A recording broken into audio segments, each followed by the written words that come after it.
الحمد لله وحده والصلاة والسلام على من لا نبي بعده ولا رسول بعده نشهد أن لا إله إلا الله وحده لا شريك له ونشهد أن محمدا عبده ورسوله أما بعد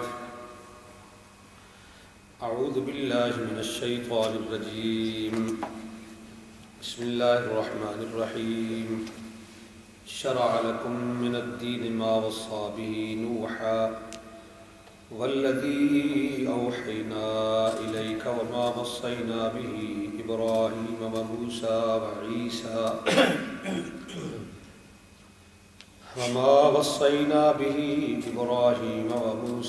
وعيسى أن نقيموا الدين ولا تتفرقوا فيه كبر على المشركين ما تدعوهم إليه الله يجتبي إليه من يشاء ويهدي إليه من ينيب صدق الله العظيم سبحان ربك رب العزة عما يصفون سلام على المرسلين والحمد لله رب العالمين. معزز حاضرین،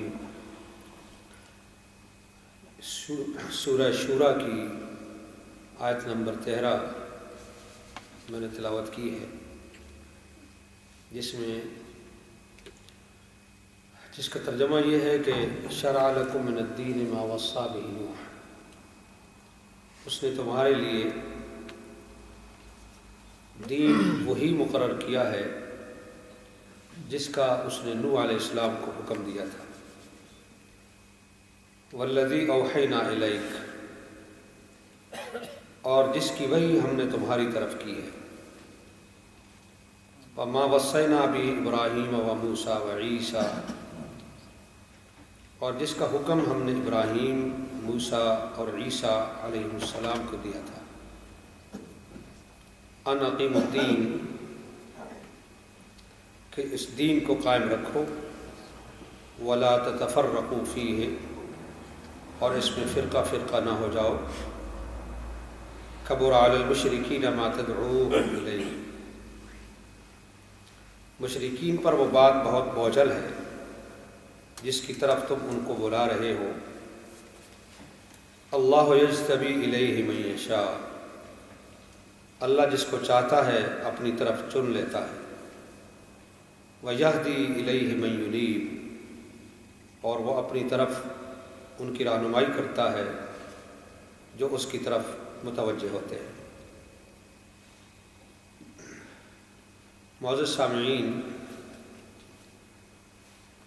میں یہ چاہ رہا ہوں کہ آج قرآن کے مطالعے کا طریقہ ہم سمجھیں کہ قرآن کا مطالعہ جو ہے وہ ہمیں کس طرح کرنا چاہیے، اور قرآن کس طریقے سے ہم قرآن سے رہنمائی اور ہدایت حاصل کر سکتے ہیں. یہاں دین اور اقامت دین دو چیزوں کی بات کی گئی ہے کہ اس نے تمہیں وہ دین دیا ہے جو دین اس نے نوح علیہ السلام کو دیا تھا، جو ابراہیم اور موسیٰ اور عیسیٰ علیہ السلام کو دیا تھا. وہی دین اللہ نے تمہاری طرف بھیجا ہے. یعنی ان پیغمبروں کے دین میں اور تمہارے دین میں کوئی فرق نہیں ہے، کوئی اختلاف نہیں ہے. سب نبیوں کا دین جو ہے وہ ایک ہے، اور وہ جو دین ہے ان اقیموا الدین، اس دین کو قائم کرنے کا حکم ہے. ہر حالت میں، ہر جگہ پر، ہر زمانے میں، ہر وقت میں اور ہر مقام پر اس دین کو قائم کیا جائے گا. تو سمجھنا یہ ہے کہ الدین سے کیا مراد ہے اور اقامت دین کیا ہے. دین کا لفظ جو ہے یہ اس کا کوئی ایک معنی نہیں ہے. دین کا لفظ جو ہے وہ کئی معنوں میں استعمال ہوا ہے. اس کے بہت سارے معنی ہیں. دین کا ایک معنی قیامت بھی ہے. قیامت کے دن کو بھی دین کہتے ہیں، بدلے کا دن، روز جزا جس کو اردو میں کہا جاتا ہے، روز جزا، جزا کا، بدلے کا دن. تو یہ بھی دین کا معنی ہے. اب ظاہر ہے کہ یہاں اس آیت میں دین کے سارے معنی مراد نہیں ہیں کہ دین کے جتنے معنی ہیں اس اعتبار سے تم دین کو قائم کرو. اگر یہاں سارے معنی مراد ہوں تو پھر جیسے میں نے عرض کیا کہ اس کا ایک معنی روز جزا بھی ہے، قیامت کا دن بھی ہے. تو کیا اللہ ہمیں یہ حکم دے رہا ہے کہ تم قیامت کو قائم کر دو؟ حالانکہ قیامت کو قائم کرنا تو ہمارے بس میں نہیں ہے، وہ تو ہمارے اختیار میں ہے ہی نہیں. تو وہ تو دنیا میں قائم بھی نہیں ہوگی، دنیا ختم ہوگی تو قائم ہوگی. اور دنیا کو ختم کرنا اور قیامت کو قائم کرنا یہ ہمارے اختیار میں نہیں، یہ تو اللہ کے اختیار میں ہے. تو اس کا مطلب یہ ہے کہ دین کا جو یہ معنی ہے، اس معنی کے اعتبار سے اس کے اوپر عمل تو صرف خدا کرے گا، یہ تو اس کا کام ہے. تو اس لیے یہاں دین سے مراد دین کے سارے معنی نہیں ہیں. یہاں ایسے دین کو قائم کرنے کا حکم دیا جا رہا ہے جو دین سب پیغمبروں کے درمیان مشترک تھا، ایک تھا. یہاں پر شریعت کے قوانین اور اسلام کا سیاسی نظام مراد نہیں ہے. جیسا کہ بعض دفعہ یہ تاثر دیا جاتا ہے کہ تم اللہ کی زمین پر اس دین کو، یعنی اس دین کے نظام سیاست کو، نظام ریاست کو قائم کر دو. اب اگر دین کا سیاسی نظام قائم ہو جائے، ریاستی نظام اگر دین اسلام کے مطابق ہو جائے تو یہ ایک بہت اچھی بات ہے. لیکن اگر ملک کا نظام جو ہے وہ اسلامی نہیں بنتا، دین کے مطابق نہیں ہوتا، تو ہم اس کے مکلف نہیں ہیں کہ زور زبردستی سے کسی قوم پر یا کسی ملک پر ہم دین اسلام کو مسلط کریں. تو یہ جبر نہیں ہے. اور اگر آپ غور فرمائیں تو جن پیغمبروں کا اس آیت میں نام لیا گیا ہے، نوح علیہ السلام، موسیٰ علیہ السلام، ابراہیم علیہ السلام، عیسیٰ علیہ السلام، ان میں سے صرف موسیٰ علیہ السلام کو سیاسی نظام دیا گیا اور ملک چلانے کے قوانین ان کو بتائے گئے. ان کے علاوہ باقی جن پیغمبروں کا نام ہے اس آیت میں، ان کو تو کوئی سیاسی نظام نہیں دیا گیا. نوح علیہ السلام کو، ابراہیم علیہ السلام نے کہاں حکومت قائم کی، اور عیسیٰ علیہ السلام کا تو اس سے کوئی تعلق ہی نہیں تھا نظام ملکی سے، صرف دعوت دے رہے تھے. تو عیسیٰ علیہ السلام نے کہاں حکومت قائم کی، ابراہیم علیہ السلام نے کہاں حکومت قائم کی، نوح علیہ السلام نے کہاں حکومت قائم کی. تو دین اسلام کا جو سیاسی نظام ہے وہ اس سے مراد نہیں ہے. یہاں پر دین سے مراد وہ چیز ہے جو تمام انبیاء کے درمیان مشترک تھی اور اس میں کوئی اختلاف نہیں تھا، اور اس میں شریعتوں کا اختلاف نہیں تھا. اصل میں جو نظام سلطنت ہوتا ہے، جو ملکی نظام ہوتا ہے، تو اس کا تعلق جو ہے وہ شریعت کے ساتھ ہوتا ہے. شریعت جو ہے وہ قوانین کے مجموعے کا نام ہے. شریعت قانون دیتی ہے کہ آپ کو ملک کس طرح چلانا ہے اور کیسے لوگوں کے معاملات کو آپ نے چلانا ہے. تو شریعتوں کے اندر تو اختلاف تھا، تمام پیغمبروں کی شریعتیں ایک دوسرے سے مختلف تھیں. نوح علیہ السلام کی شریعت کچھ اور تھی، ابراہیم علیہ السلام کی شریعت کچھ اور تھی. موسیٰ علیہ السلام پر اللہ تعالیٰ نے شریعت بتانے کے لیے تورات بھیجی اور وہ شریعت الگ تھی، اور رسول اللہ صلی اللہ علیہ وسلم کو اللہ نے اور شریعت دی. اب ان انبیاء کی شریعتوں میں اور پیغمبر علیہ الصلوۃ والسلام کی اس آخری شریعت میں بڑا فرق ہے، لیکن قرآن کہہ رہا ہے کہ دین جو ہے وہ ایک ہے، سب کے درمیان ایک ہے، اور وہ کیا چیز ہے؟ وہ ہے توحید، توحید، رسالت، عقیدہ آخرت، نماز، روزہ، زکوٰۃ، صالح اعمال، اچھے اور نیک اعمال کے ذریعے سے اللہ تعالیٰ کا قرب حاصل کرنا۔ اور عقیم الدین میں دراصل انفرادی طور پر دین پہ قائم ہونے کا حکم دیا گیا، یعنی وہ دین جسے وہ ہر وقت اور ہر جگہ اختیار کر سکتا ہو۔ اب جو شریعت کا نفاذ ہے، جو سیاسی نظام کا نفاذ ہے، اس ملک میں رہتے ہوئے آپ کر سکتے ہیں۔ اس ملک کو تو آپ چھوڑیں، آپ تو پاکستان میں آپ نہیں کر سکے 60 سال سے، جو حاصل ہی دین کے سیاسی نظام کے لیے حاصل کیا گیا تھا کہ وہاں شریعت محمدیہ کا قانون نافذ ہوگا، وہاں نہیں ہو سکا تو یہاں کی تو بات ہی الگ ہے، لیکن ہم یہاں رہتے ہیں اس لیے ہم یہاں کی بات کریں گے۔ تو کیا ہم یہاں اس سرزمین پر دین اسلام کا شرعی نظام نافذ کر سکتے ہیں؟ اور اگر سیاسی نظام کو نافذ کرنے کا نام ہی دین ہے اور وہ ہم یہاں کر نہیں سکتے، تو اس کا مطلب پھر ہم تو بے دین ہو گئے، پھر ہمارے پاس تو کوئی دین نہیں ہے، پھر ہم دین کو چھوڑ دیں۔ تو دراصل سمجھنے کی بات یہ ہے کہ ان اقیم الدین ولا تتفرقوا فیہ، لوگوں کو اس دین کی طرف بلایا جا رہا ہے اور اپنی انفرادی اور نجی زندگیوں میں اس دین کو نافذ کرنے اور قائم کرنے کا حکم دیا جا رہا ہے جو دین تمام پیغمبروں کے درمیان ایک تھا اور جس میں کوئی اختلاف اور کوئی افتراق نہیں تھا۔ دین کو سمجھنے کے لیے میں نے ابتدا میں عرض کیا کہ مطالعہ قرآن کا مطالعہ جو ہے یہ ضروری ہے۔ اگر آپ تذکیر اور نصیحت حاصل کرنے کی غرض سے قرآن کا مطالعہ کریں گے تو آپ کو دین کی صحیح سمجھ آئے گی۔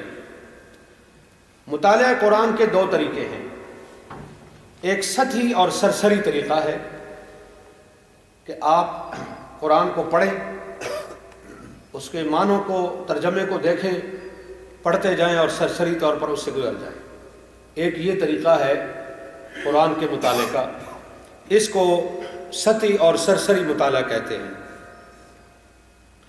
دوسرا جو ہے وہ عمیق اور ایک گہرا مطالعہ ہے کہ قرآن کی آیات کے اوپر آپ غور کریں، فکر کریں، سوچیں کہ یہ آیت کیا کہہ رہی ہے، یہ کیا حکم دے رہی ہے۔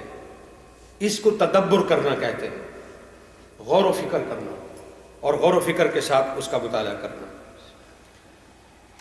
میں اس بات کو ایک مثال کے ذریعے سے واضح کروں گا کہ انسان کی نظر بہت ساری چیزوں کو دیکھتی ہے۔ آپ باہر نکل کر زمین پہ کھڑے ہو جائیں روڈ کے اوپر اور چاروں طرف آپ نظر دوڑائیں تو آپ کو بہت ساری چیزیں نظر آئیں گی، لیکن بہت ساری چیزیں آپ کی نظر سے پوشیدہ ہوں گی، اس لیے کہ آپ کی نظر کے سامنے بڑی بڑی بلڈنگیں آ جائیں گی، عمارتیں آ جائیں گی، اور آپ کی نظر وہاں رک جائے گی اور اس سے آگے آپ کو کچھ نظر نہیں آئے گا۔ اور یہ بھی ایک دیکھنا ہے۔ اور اگر آپ کسی ملٹی سٹوری بلڈنگ کے اوپر چڑھ جاتے ہیں، کسی اونچے پہاڑ کے اوپر چڑھ جاتے ہیں اور آپ چاروں طرف نظر دوڑاتے ہیں تو زمین پر کھڑے ہو کر دیکھنے کے مقابلے میں اس اونچی جگہ پر کھڑے ہو کر دیکھنا، اس میں آپ کو بہت زیادہ دور تک نظر آئے گا، زیادہ دور تک آپ کو چیزیں نظر آئیں گی۔ اب وہ جو اوپر کھڑا ہے اور بہت ساری چیزوں کو دیکھ رہا ہے، وہ یہ نہیں کہہ سکتا اس نیچے کھڑے ہوئے کہ تم دیکھ نہیں رہے ہو، تم اندھے ہو۔ اس لیے کہ یہ بھی دیکھ رہا ہے، وہ بھی دیکھ رہا ہے، لیکن اس نیچے والے کا دیکھنا ایک سرسری اور سطحی دیکھنا ہے، چند چیزیں سے نظر آئیں گی، لیکن جو اوپر کھڑے ہو کر گہرائی سے نظر دوڑا رہا ہے ہر طرف، تو اس کو اس کے مقابلے میں زیادہ نظر آئے گا۔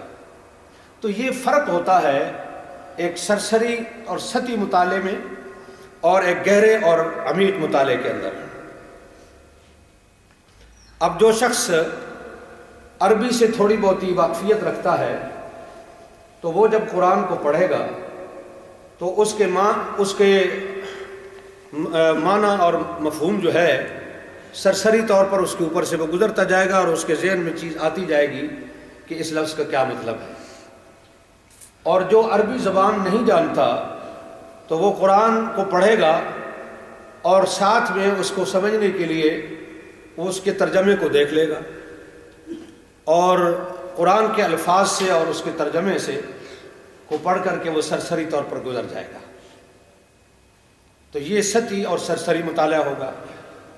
اور دوسرا یہ ہے کہ آپ قرآن کا گہرائی سے اور غور و فکر سے مطالعہ کریں، جیسے قرآن کہتا ہے افلا یتدبرون القرآن، کہ کیا یہ لوگ قرآن کے اوپر تدبر نہیں کرتے، غور اور فکر نہیں کرتے، سرسری طور پر اس کے اوپر سے گزر جاتے ہیں۔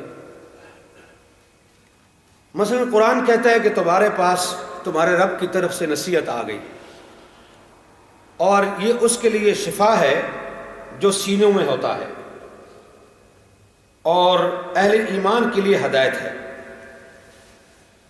یہ قرآن میں اللہ نے یہ کہا۔ حدیث میں آتا ہے کہ ایک شخص نبی پاک صلی اللہ علیہ وسلم کے پاس آیا اور کہا کہ مجھے اپنے دل سے شکایت ہے، تو رسول اللہ صلی اللہ علیہ وسلم نے فرمایا کہ قرآن پڑھا کرو، هو شفاء لما فی الصدور، قرآن پڑھا کرو، سینوں کے اندر جو کچھ ہے تو اس کے لیے قرآن شفا ہے۔ یعنی دل کی جو بیماریاں ہیں، آپ کے دل کی اور سینے کی جو تکلیفیں ہیں اور بیماریاں ہیں، ان سے شفا دیتا ہے۔ اب جس وقت بیماری کی بات ہوتی ہے تو ہم فوراً ہارٹ اٹیک کی طرف، یا دل کی رگیں بند ہو گئی ہیں، یا سینے کے اندر درد ہو رہا ہے تو ہم ان بیماریوں کی طرف جاتے ہیں، لیکن دراصل قرآن جو ہے یہ روحانی بیماریوں کا علاج ہے۔ اس میں یہ روحانی بیماریوں کی شفا کے لیے بھیجا گیا ہے۔ سینہ اور دل کی بیماریوں کی اس کے اندر شفا ہے۔ مطلب یہ ہے کہ جو سچا طلبگار ہو، جب وہ قرآن پڑھے گا تو قرآن کے صفحات میں اسے اپنے دل کی، اپنے ذہن کی الجھنوں اور سوالات کا جواب ملے گا۔ مثال کے طور پر ایک شخص کسی اشتعال انگیز بات پر غضبناک ہو گیا، آپ نے کوئی ایسی بات کہہ دی اس کے سامنے کہ وہ اس کو پسند نہیں آئی، اس کے مزاج کے خلاف تھی، وہ غصے ہو گیا اور بھڑک اٹھا۔ تو اب جس وقت وہ غضبناک ہو گیا تو اس کے دل کے اندر انتقام کا جذبہ پیدا ہوا کہ اس نے میرے ساتھ ایسا کیا ہے، اب میں اس کا بدلہ لوں، یہ انتقام ہے۔ اس کے اندر انتقام کا جذبہ پیدا ہوا۔ اب اگر یہ اس سے بدلہ لیتا ہے، پہلے نے جو بات کی اس نے بھی غلط کی، لیکن اب اگر یہ اس سے بدلہ لیتا ہے تو معاملہ اور بگڑ جائے گا، اور ہو سکتا ہے کہ پھر اس کے اندر خاندان ملوث ہو جائے، قومیں اور برادریاں جو ہیں وہ اس کے اندر انوالو ہو جائیں، اور ایک اور دو آدمیوں سے معاملہ بڑھ کر برادریوں اور قوموں تک جا پہنچے، اور اس طریقے سے اس لڑائی اور فساد کا دائرہ جو ہے وہ بڑھتا چلا جائے۔ اب اس صورتحال میں اگر یہ شخص قرآن پڑھنا شروع کرتا ہے تو قرآن پڑھتے ہوئے قرآن میں اسے یہ آیت ملتی ہے کہ وَإِذَا مَا غَضِبُوا هُمْ يَغْفِرُونَ۔ اب یہ آیت اسے بتا رہی ہے کہ اشتعال انگیزی کا جواب غضبناک ہونا نہیں ہے، بلکہ اذا خاطبهم الجاہلون قالوا سلاما، اس کو نظر انداز کر دینا ہے، اس کو نظر انداز کر دینا ہے، اور اس نظر انداز کرنے میں ہی انسانیت کی بھلائی اور بہتری ہے۔ ایک شخص کو کسی ظلم اور زیادتی کا تجربہ ہوا کہ میرے اوپر ظلم ہوا ہے یا میرے ساتھ زیادتی ہوئی ہے، اور وہ یہ سمجھتا ہے کہ یہ لوگوں نے جو میرے ساتھ زیادتی کی ہے تو میرا محروم رہ جانا، میرے محروم ہو جانے کا یہ سبب ہے، یعنی دوسروں کے ظلم اور زیادتی اس کو نظر آتی ہے اور وہ اس کو اپنی محرومیوں کی وجہ سمجھتا ہے۔ جب وہ اس چیز کو سمجھتا ہے تو پھر اس کے اندر ایک جذبہ ابھرتا ہے کہ مجھے احتجاج کرنا چاہیے اور اپنے حقوق حاصل کرنے کے لیے مجھے مہم چلانی چاہیے۔ لیکن جب وہ قرآن کی طرف رجوع کرے گا تو قرآن کے اندر اسے یہ آیت ملتی ہے کہ وَمَا أَصَابَكُم مِّن مُّصِيبَةٍ فَبِمَا كَسَبَتْ أَيْدِيكُمْ۔ تو قرآن کی اس آیت کے مطالعے سے اس کے اوپر یہ راز کھلتا ہے کہ اس کے ساتھ جو کچھ پیش آیا ہے یہ دراصل خود اس کی اپنی کمزوری اور کمی کا نتیجہ ہے۔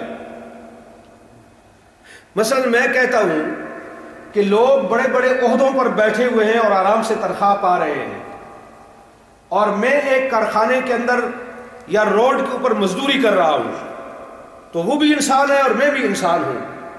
میں یہاں رگڑے کھا رہا ہوں اور وہ آرام سے محلات میں بیٹھ کر اور بہترین گرم اور ٹھنڈے دفتروں میں آفیسز میں بیٹھ کر کے تو وہ کر رہا ہے، تو میں وہاں کیوں نہیں پہنچا؟ یہ معاشرہ بڑا ظالم ہے، اس معاشرے نے مجھے میرا حق نہیں دیا۔ لیکن جب قرآن کی اس آیت پہ میں غور کرتا ہوں تو قرآن کی آیت مجھے کہتی ہے ما اصابکم من مصیبت فبما کسبت اید الناس۔ اور بھائی تیرے اندر وہ تعلیم ہوتی، تیرے پاس وہ علم ہوتا، تیرے پاس وہ ہنر ہوتا تو بھی وہاں بیٹھا ہوتا، تو سڑک چھاپنا ہوتا۔ تو میں نے تو علم حاصل نہیں کیا، تعلیم میں نے حاصل نہیں کی، اس مقصد تک وہاں پہنچنے کے لیے میں نے کوئی کوشش نہیں کی، اور میں چاہتا ہوں کہ میں وہاں پہنچ جاؤں۔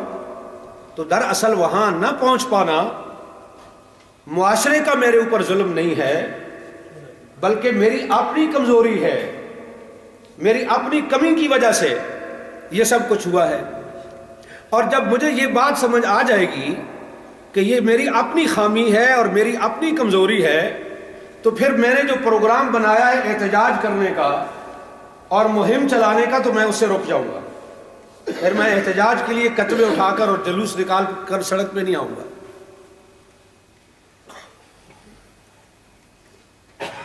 اسی طرح ایک انسان کو دلی سکون میسر نہیں ہے، اس نے محنت کی ہے، بڑی محنت کی ہے، اور اپنی محنت سے بہت زیادہ اس نے دولت بھی کمائی ہے، اور اس نے اپنا ایک گھر بنایا ہے، اچھا کاروبار بھی اس نے سیٹ کر لیا ہے، بہترین اچھی بیوی بھی اس کو مل گئی ہے، اور اس نے کئی بچے بھی پیدا کر لیے ہیں۔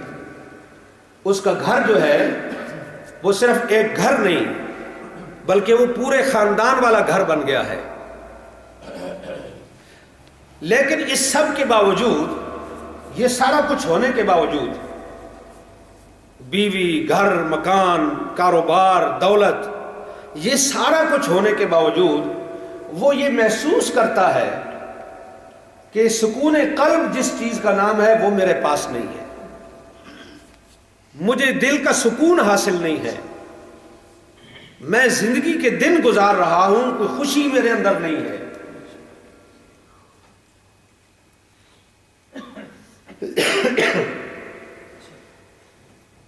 تو وہ یہ سب کچھ ہونے کے باوجود اپنے اندر ایک بے چینی محسوس کرتا ہے۔ اب اگر وہ قرآن کا مطالعہ کرتا ہے تو اسے سورہ رعد کی آیت نمبر 28 ملتی ہے، جس میں اللہ کہتا ہے الا بذکر اللہ تطمئن القلوب۔ دل کا اطمینان اور خوشی اور چین اور سکون جو ہے وہ اللہ کے ذکر میں ہے۔ اللہ کی یاد میں ہے۔ چنانچہ اس کے اوپر یہ راز کھلتا ہے، یہ آیت اس کو چونکا دیتی ہے، اور اس پر یہ حقیقت منکشف ہوتی ہے کہ یہ مادی چیزیں جو ہیں یہ سکون کا ذریعہ نہیں ہیں، بلکہ صرف خدا کی یاد سکون کا ذریعہ ہے۔ دنیا کو اللہ نے بنایا ہے، اور دنیا کو اللہ نے ڈیزائن ہی ایسا کیا ہے کہ یہاں قدم قدم پر مشکلات ہوتی رہتی ہیں، پیش آتی ہیں۔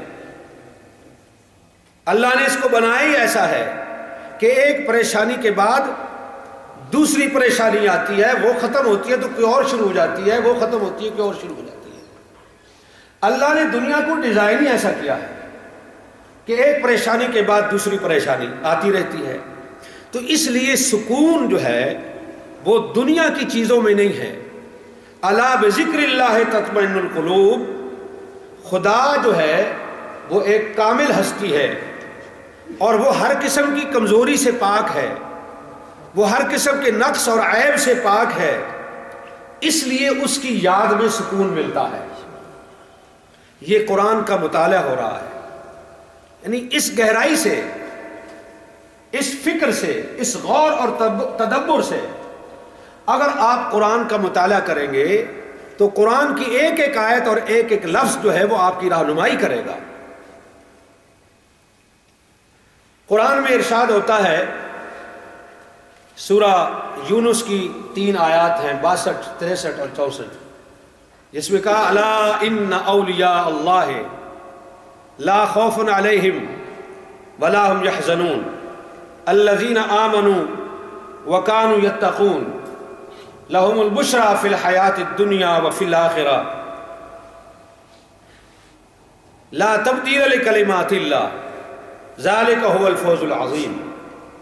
سن لو، اچھے طریقے سے جان لو کہ اللہ کے اولیاء کے لیے نہ کوئی خوف ہوگا اور نہ وہ غمگین ہوں گے۔ یہ وہ لوگ ہیں جو ایمان لائے اور ڈرتے رہے، ان کے لیے خوشخبری ہے دنیا کی زندگی میں بھی اور آخرت میں بھی۔ اللہ کی باتوں میں کوئی تبدیلی نہیں ہوتی، ذالک هو الفوز العظیم، اور یہی تو بڑی کامیابی ہے۔ قرآن کے مطابق اولیاء اللہ کسی پر اسرار اور غیر مرئی مخلوق کا نام نہیں ہے، کسی پر اسرار مخلوق کا نام نہیں ہے۔ یہ جیتے جاگتے اور جانے پہچانے انسان ہوتے ہیں جنہیں اولیاء اللہ جو ہوتے ہیں۔ اولیاء اللہ کون ہوتے ہیں؟ اللہ کا ولی کون ہے؟ خود اسی آیت کے اندر اس کی صفات بیان کر دی گئی۔ جب ہم اولیاء اللہ کا لفظ بولتے ہیں تو ہمارے ذہن میں انسانوں کا بنایا ہوا ولی کا نقشہ جو ہے، جو لوگوں نے بنا لیا ہے کہ ولی کون ہوتا ہے، وہ انسانوں کا بنایا ہوا نقشہ ہمارے ذہنوں میں آتا ہے۔ لیکن جب ہم قرآن کی ان آیات پہ جن میں یہ کہا گیا کہ الا ان اولیاء اللہ لا خوف علیہم ولا هم يحزنون، جو اللہ کے ولی ہیں قیامت کے دن نہ انہیں کسی چیز کا خوف ہوگا، نہ ڈر ہوگا، نہ کوئی غم اور فکر ہوگا، وہ اللہ کی رحمت میں ہوں گے۔ تو قرآن بتا رہا ہے کہ یہ کون لوگ ہیں؟ فرمایا الذین آمنوا وکانوا یتقون،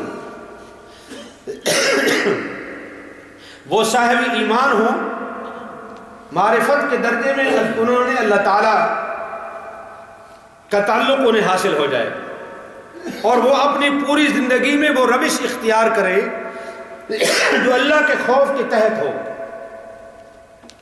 یہ صفات یعنی ایمان لانا اور اللہ سے ڈرنا، فرمایا یہ صفات جن لوگوں کے اندر پیدا ہو جائیں تو وہ اولیاء اللہ ہیں، ان کو دنیا میں بھی ربانی زندگی عطا ہوتی ہے، اور وہ اللہ کی توفیق سے اس راستے پر چل پڑتے ہیں جس کی آخری منزل جو ہے وہ جنت ہے۔ یہی اللہ کا قانون ہے، اور اس کے اندر لا تبدیل لکلمات اللہ، اللہ کے قانون میں کوئی تبدیلی نہیں ہوتی۔ اللہ نے قانون بنا دیا ہے کہ جو مجھ پر ایمان لائے اور مجھ سے ڈرے، مجھ سے ڈر کر زندگی گزارے، وہ میرا ولی ہے، میں اس کو جنت دوں گا، یہ میرا وعدہ ہے اور یہ میرا قانون ہے، اس کے اندر کوئی تبدیلی نہیں ہو سکتی۔ اور ذالک هو الفوز العظیم، یہی بڑی کامیابی ہے۔ تو یہ جو ولی کا لفظ ہے، اولیاء کا جو لفظ ہے، یہ اسی طرح کا ایک لفظ ہے جس طرح قرآن میں مومن کا ایک لفظ ہے یا متقی کا ایک لفظ ہے، اسی طریقے سے اولیاء کا بھی ایک لفظ ہے جو قرآن کے اندر آیا ہے۔ یہ کسی الگ تھلگ مخلوق کا نام نہیں ہے۔ میں آپ سے پوچھتا ہوں، آپ لوگ کون ہیں؟ آپ لوگ جو میرے سامنے بیٹھے، آپ کون ہیں؟ کیا آپ کے اندر ایمان نہیں ہے؟ آپ مومن نہیں ہیں؟ کوئی خدا کا خوف آپ کے اندر نہیں ہے؟ آپ اللہ سے نہیں ڈرتے؟ تو جب ایمان ہے اور اللہ سے ڈرتے ہیں تو اسی چیز کا نام تو اولیاء اللہ ہے۔ ہر مومن، ہر مسلمان جو ایمان لایا صحیح دل سے اور جس نے تقوی اختیار کیا، جو اللہ سے ڈرتا رہا، کسی غلط چیز کے پاس اس لیے نہیں گیا اللہ کے خوف سے، اور کسی حکم کو، خدا کے حکم کو اس نے نہیں چھوڑا، اس نے نہیں توڑا اللہ کے خوف سے، تو اسی چیز، یہی لوگ جو ہیں فرمایا یہ اولیاء اللہ ہے۔ اور قرآن مزید ہمیں بتاتا ہے ان الذین آمنوا وعملوا الصالحات واخبتوا الی ربہم اولئک اصحاب الجنہ ہم فیہا خالدون۔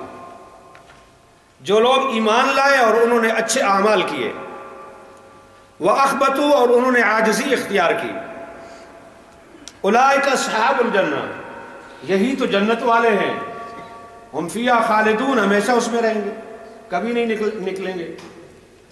تو یہی ہمیشہ ہمیشہ جنت کے اندر رہیں گے۔ تو تین چیزیں کہیں، یہ سورہ ہود ہے، آیت نمبر 23، ان الذین آمنوا، پہلی چیز ایمان لانا، دوسری چیز عمل الصالحات، نیک عمل کرنا، تیسری چیز اخبتو، عاجزی، تواضع اختیار کرنا، عاجزی اختیار کرنا۔ اخبات کا معنی عاجزی کرنا ہوتا ہے۔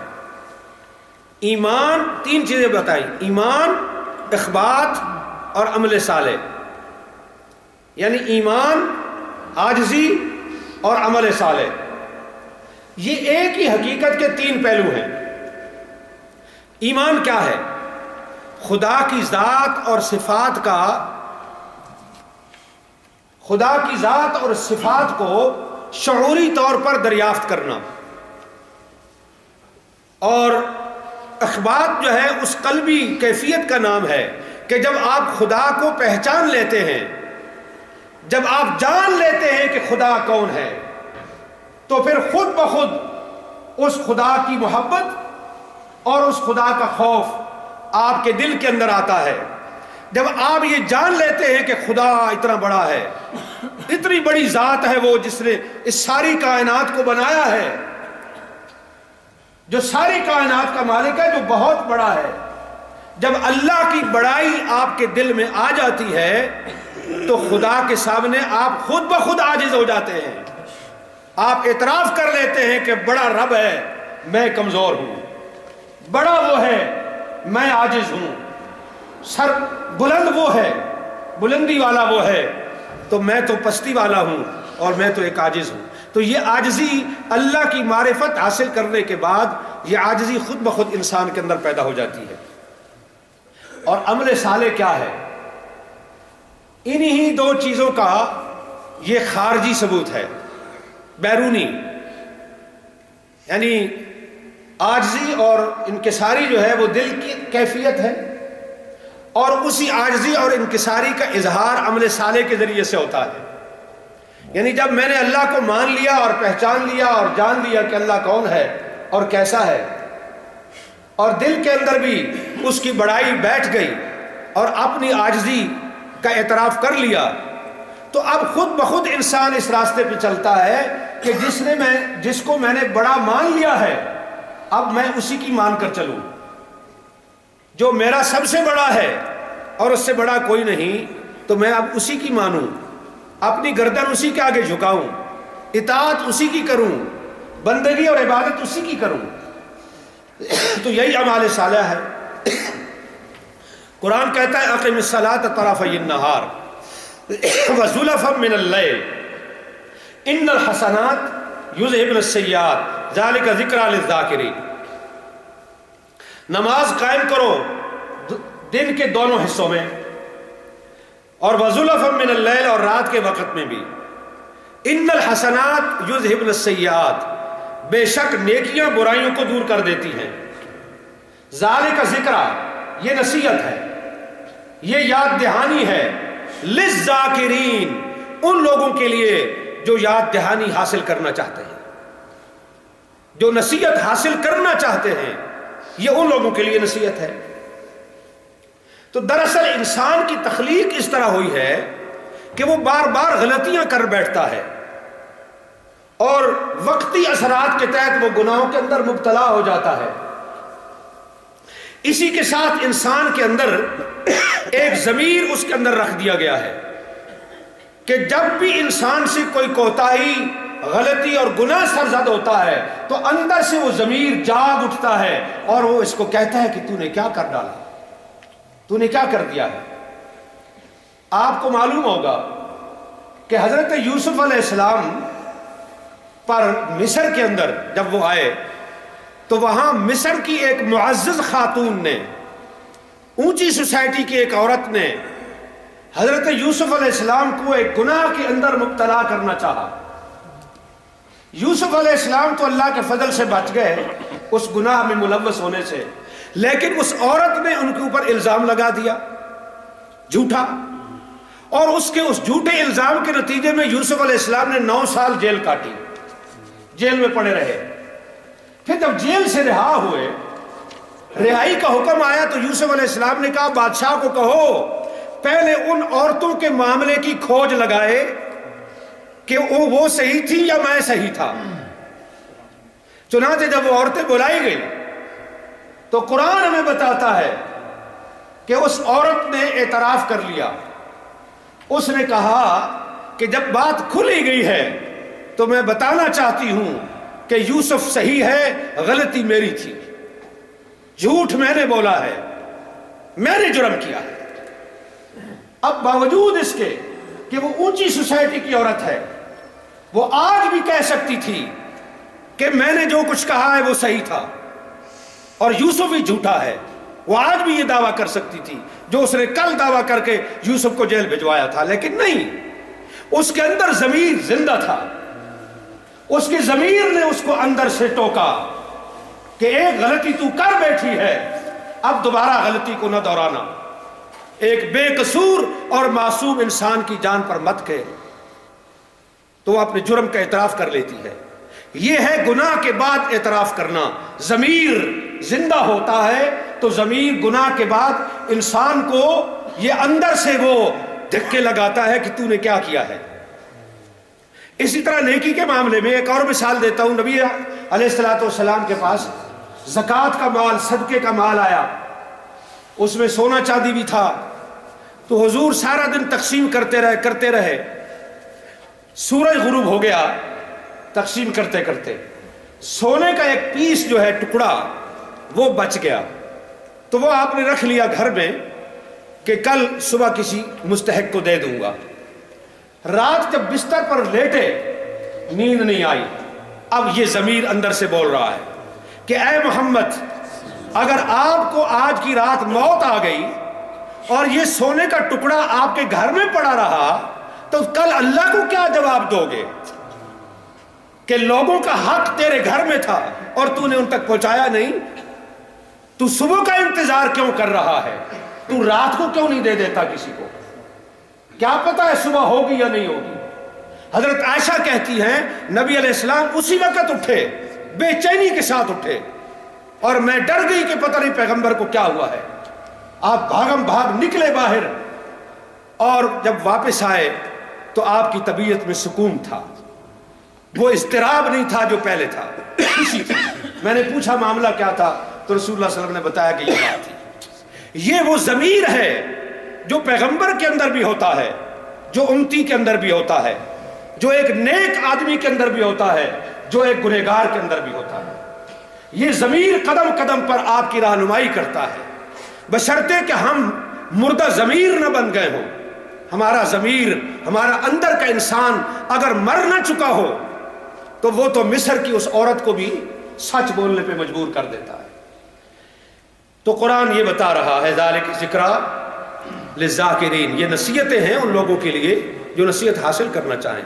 ان الحسنات یذھبن السیئات، طریقہ بتایا قرآن نے کہ تم انسان ہو، گناہ تو تم سے ہو جاتے ہیں، اگر کوئی غلطی اور گناہ تم کر بیٹھو تو تمہیں کرنا کیا ہے؟ فرمایا اس کے بعد نیکی کر لو، نیکی کر لو۔ ان الحسنات یذھبن السیئات، تمہاری یہ نیکی تمہارے گناہ کو صاف کر دے گی۔ جس طرح پانی گندگی کو دھو دیتا ہے، اس طرح نیکی جو ہے وہ گناہ کو دھو دیتی ہے۔ وہ نیکی کیا ہے؟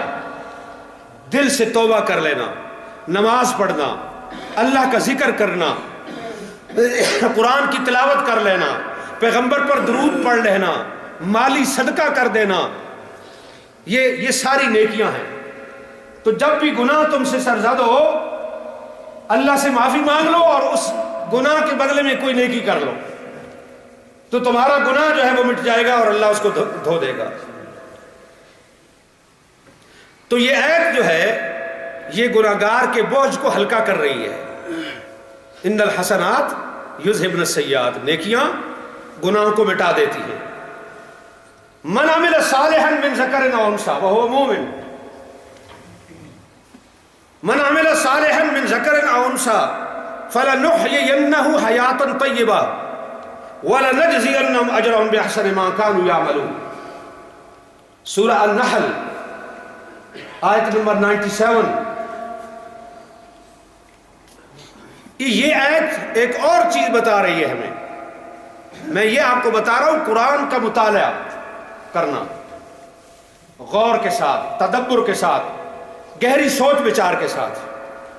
اب اسلام کے مطابق عورت اور مرد کے درمیان میدان کار یعنی ورک پلیس جو ہے وہ الگ الگ ہے، وہ ایک نہیں ہے، اس میں فرق ہے۔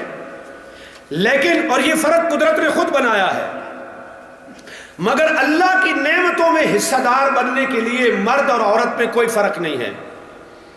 فرمایا من عمل صالحا من ذکر او انثی، مرد ہو یا عورت ہو، جو بھی اچھے اعمال کریں گے فَلَنُحْيِيَنَّهُ حَيَاتًا طَيِّبَةً، ہم ان کو پاکیزہ زندگی عطا کریں گے۔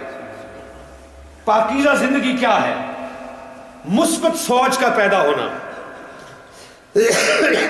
مثبت سوچ کا پیدا ہونا، اور خدا کی طرف سے اس بات کی توفیق ملنا کہ آدمی ہر موقع پر وہ روش اختیار کرے جو ایک شریف انسان کی روش ہونی چاہیے، ایک لچے اور بدمعاش کی روش نہیں، ایک غنڈے کی روش نہیں، بلکہ ایک شریف انسان کا طریقہ، ایک شریف انسان کی روش جو ہے وہ اختیار کرے ہر موقع پر، خوشی میں، غمی میں، غصے میں، آرام و سکون میں، ہر حالت میں وہ اس طرح کی روش اختیار کرے۔ یہ توفیق اللہ کی طرف سے ملتی ہے، یہ حیات طیبہ ہے۔ دو رحمتیں ہم تمہارے اوپر کریں گے، ایک یہ کہ دنیا میں ہم تمہیں پاکیزہ زندگی عطا کریں گے، اور دوسری یہ ہے کہ وَلَنَجْزِيَنَّهُمْ أَجْرَهُمْ بِأَحْسَنِ مَا كَانُوا يَعْمَلُونَ، آخرت میں ہم تمہیں اس کے بدلے میں جنت عطا کریں گے، وہ جنت دیں گے جس میں تم کبھی نکل نہیں سکو گے۔ تو میرے حضرات، محترم حضرات، یہ ہے قرآن کے مطالعے کا طریقہ، اور یہی وہ دین ہے جسے قائم کرنے کا ہمیں حکم دیا گیا ہے۔ تو انشاءاللہ یہ موضوع کنٹینیو رہے گا۔ آخر دعوانا الحمدللہ رب العالمین۔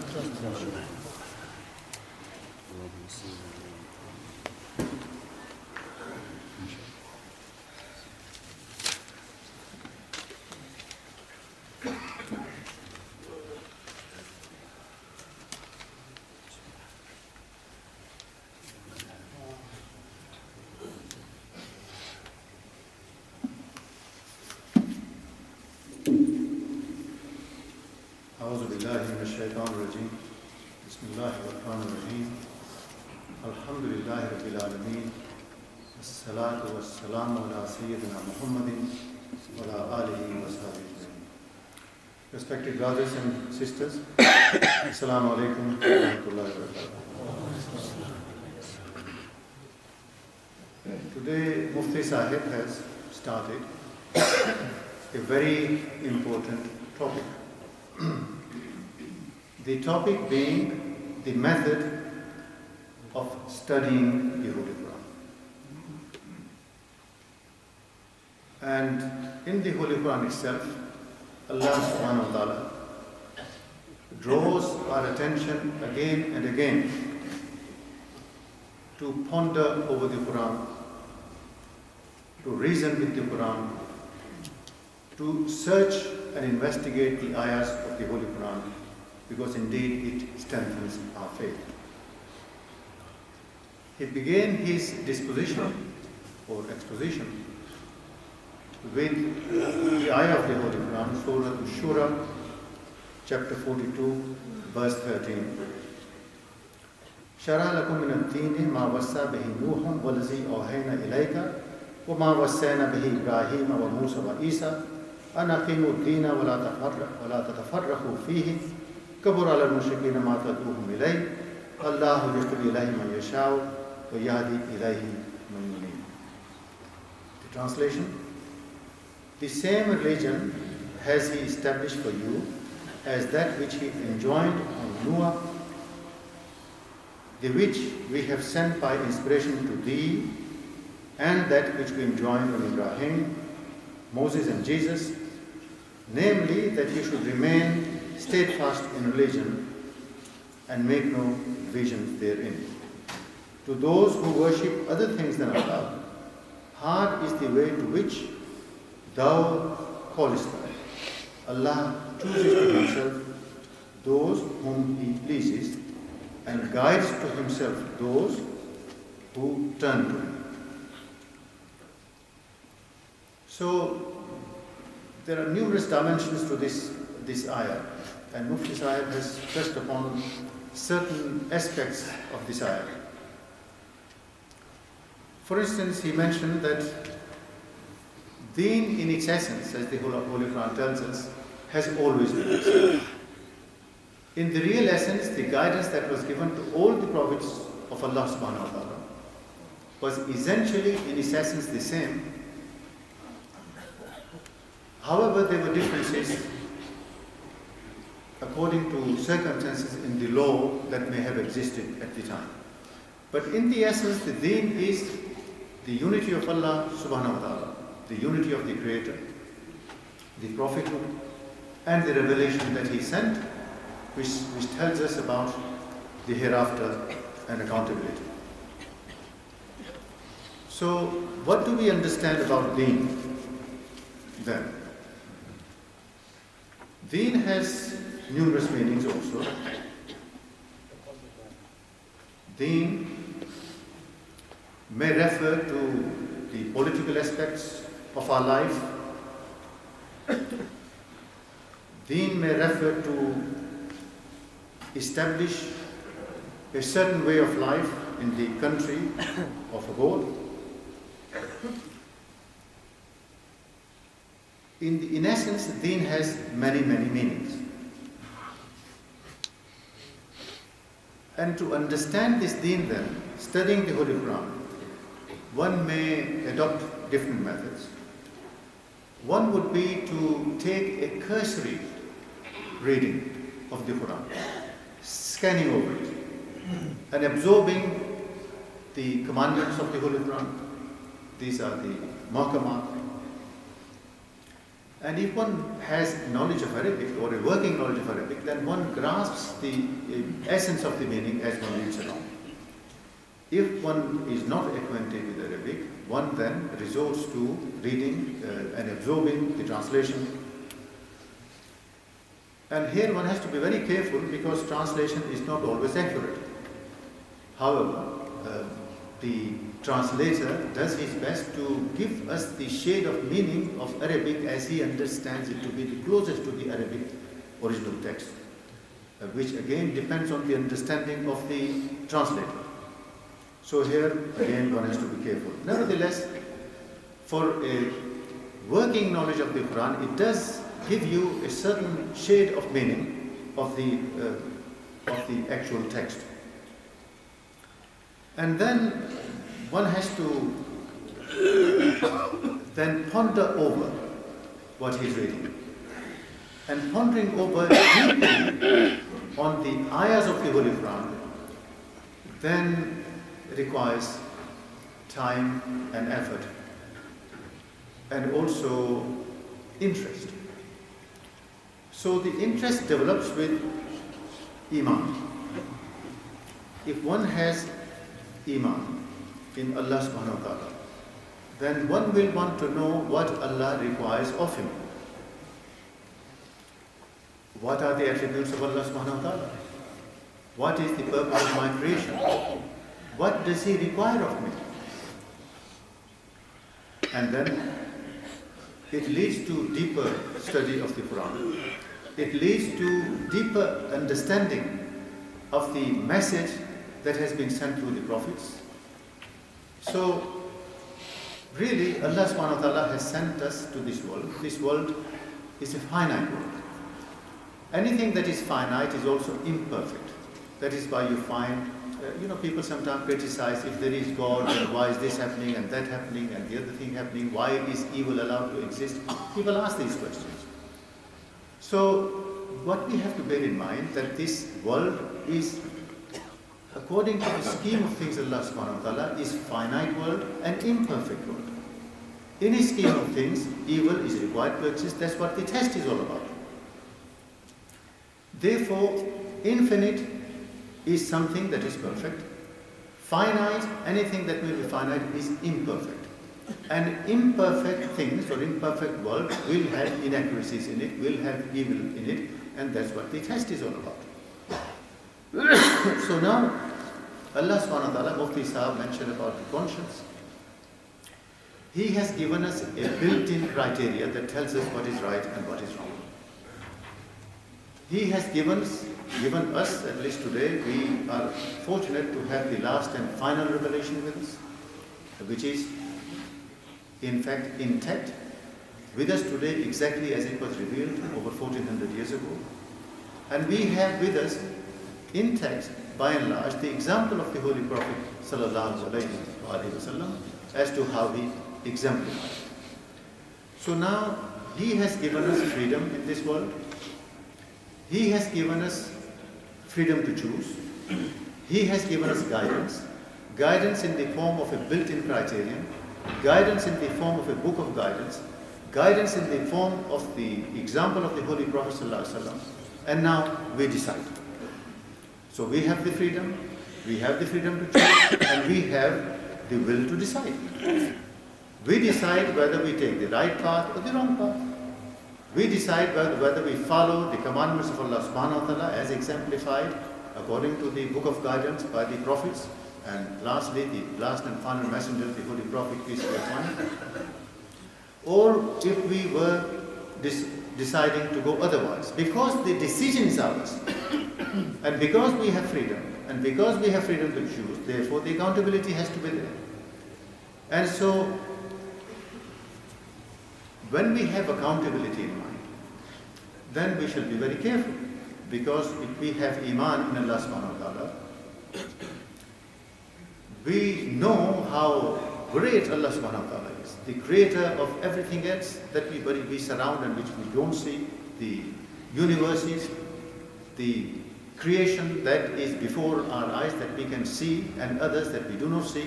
He is the creator of all, whose power is unimaginable, whose power is infinite, whose wisdom is infinite. So when we believe in the Creator, then recognizing His greatness, then it creates in us humility.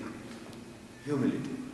So if we recognize that Allah is the greatest, and I am humble before Him, then it leads us to work righteous works, righteous deeds. And it is upon those that we shall be judged on the day of judgment. Then again, Mufti Sahib mentioned about reading the Holy Quran and the zikr that we do as the Holy Quran commands us. And in Surah Al-Ra'd, chapter 13, verse 28, we read, Allah bi zikrillahi tatma'innul qulub. That is, in the remembrance of Allah subhanahu wa ta'ala, hearts do find satisfaction. So anyone who finds that his heart is restless or is feeling restlessness within, then he should recite the Holy Quran and he should resort to doing zikr.